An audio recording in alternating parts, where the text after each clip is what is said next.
நடிகர் பாக்யராஜ் இறந்ததுக்கு பல காரணங்கள் சொல்லப்பட்டாலுமே ஒரு முக்கியமான விஷயத்தை தான் இன்னைக்கு எல்லாருமே பேசுகிறாங்க. அந்த முக்கியமான விஷயம் என்ன அப்படின்னு சொல்லிட்டு பார்த்தீங்கன்னா, அவர் என்னதான் தன்னுடைய 73வது வயதில் இறந்திருந்தாலுமே தன்னுடைய முதல் மனைவி பிரவீனாவுக்கு பண்ணின அந்த துரோகம் தான் இன்னைக்கு அவரை இப்படி இறக்க செஞ்சிருக்கு. அவங்களுடைய சாபம் கண்டிப்பாக சும்மா விடாது அப்படிங்கிற மாதிரி சொல்லப்படுது. ஏன்னா பிரவீனா இறந்த அந்த ஒரே வருடத்தில் அவர் செஞ்ச அந்த முக்கியமான விஷயம் என்ன அப்படிங்கிறத தான் இந்த வீடியோவில் நாம் டீட்டெயிலாக பார்க்க போகிறோம். அது மட்டும் இல்லாமல் முதல் மனைவி இறந்த ஒரே வருடத்தில் அவர் செஞ்ச இந்த அதிர்ச்சிகரமான விஷயத்தால் தான் இன்னைக்கு தெய்வம் நின்று கொள்ளும் அப்படிங்கிற மாதிரி அவருடைய இறப்பு அப்படிங்கிறது ஏற்பட்டிருக்கு அப்படிங்கிற மாதிரியும் சொல்லப்படுது. அதுதான் இந்த வீடியோவில் பார்க்க போகிறோம். நீங்கள் சேனலுக்கு புதியவராக இருந்தால் மறக்காமல் சேனலை சப்ஸ்கிரைப் பண்ணிக்கோங்க.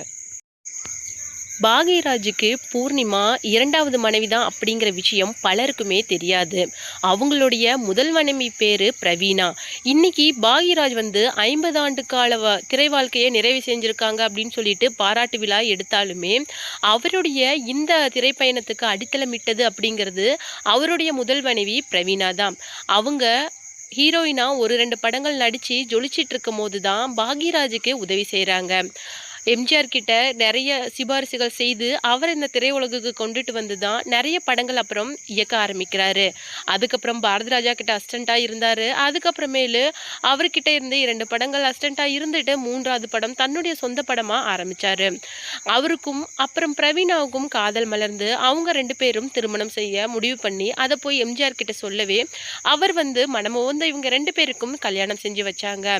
கல்யாணம் முடிஞ்சதுக்கப்புறம் மனைவியை வச்சு 2-3 படங்கள் எடுத்தாங்க. அது மிகப்பெரிய அளவுக்கு ஹிட் ஆச்சு. வாழ்க்கை இந்த அளவுக்கு சந்தோஷமா போயிட்டு இருக்கிற அந்த நேரத்துல தான் மனைவி பிரவீனாக்கு மஞ்சக்காமாலை அப்படிங்கிறது ஏற்பட்டுச்சு. 2 வருடங்கள் முடியறதுக்குள்ளேயே அவங்களுக்கு அந்த கடுமையான நோய் ஏற்பட்டது. அவங்க இறந்தும் போயிட்டாங்க. ஆனால் மனைவி இறந்து 1 வருடம் கூட ஆகாமையே அவங்க பூர்ணிமாவை 2வது தடவையா நடிகர் பாக்யராஜ் திருமணம் பண்ணிக்கிட்டாங்க. அப்போ இந்த விஷயம் மிகப்பெரிய சர்ச்சையை ஏற்படுத்திடுச்சு. மனைவி இறந்து சில ஆண்டுகள் கூட பொறுக்காம அப்படி என்னத்துக்கு நடிகை பூர்ணிமாவை நீங்கள் திருமணம் செஞ்சீங்க அப்படிங்கிற ஒரு சலசலப்பு அப்படிங்கிறது மிகப்பெரிய அளவுக்கு பேசப்பட்டுச்சு.